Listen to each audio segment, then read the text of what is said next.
روژه ده او یخ باران دی، ډېر مزیدار باران وریږي، بالکل جمع راوستی دی ټولو مینوالو ته او خاص کر شاعرانو ته او په شاعرانو کې خاص کر بین ام شاکر ته ډالۍ وایي ستا په مینه کې بندي شوم، ستا په مینه جوارګر شوم، بس ایسته کې شاعر شوم.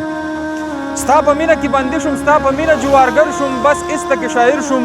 او ستا د سریلو پټې لاندې ولولي زلفې پرتې وي، د تندي نه لږې لاندې شرابي سترګې پرتې وي، ستا په لاسو د ګوتمو کې د غمي سترګې پرتې وي، ستا په پوزه مې لیدل په میخکي اوښکې پرتې وي، ستا د سترګو نه روانې په اننګي اوښکه پرتې وي، نو ځکه نه صبرېږم په زړه باندې کنډر شوم، بس ایسته کې شاعر شوم. ما په زړه محسوسول ما چې هر څه به لیدل، تا چې کله به کتل ما په زړه کې به خندل، ما شعرونه به ویل، تا چې واوه به کول، ما څه چې به ویل تا به هغه شان منل. څومره ښکلې زمانه وه، لیلا به راسره وه، زه په تا پسې زخمي شوم، سوری هم په جګر شوم، بس ایسته کې شاعر شوم.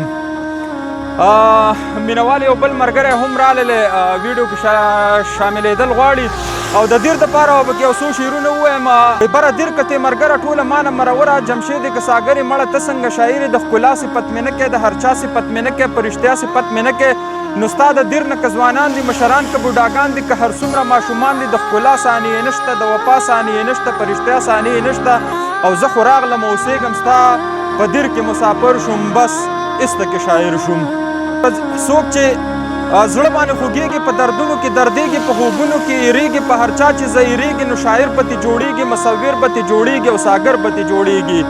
جمشید مساګر یم ستا په مینه کې ګوهر شوم، بس ایسته کې شاعر شوم.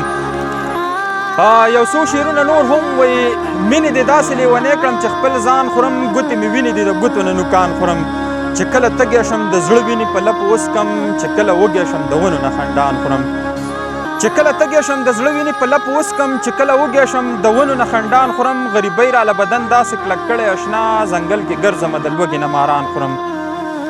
غریبۍ راله بدن داسې کلک کړی اشنا، ځنګل کې ګرځمه د لوږې نه ماران خورم. په ښکلا دومره مین یم چې حد یې نشته، په ښکلا دومره مین یم چې حد یې نشته، باغ ته چې ورشم مازغو سره ګلان خورم.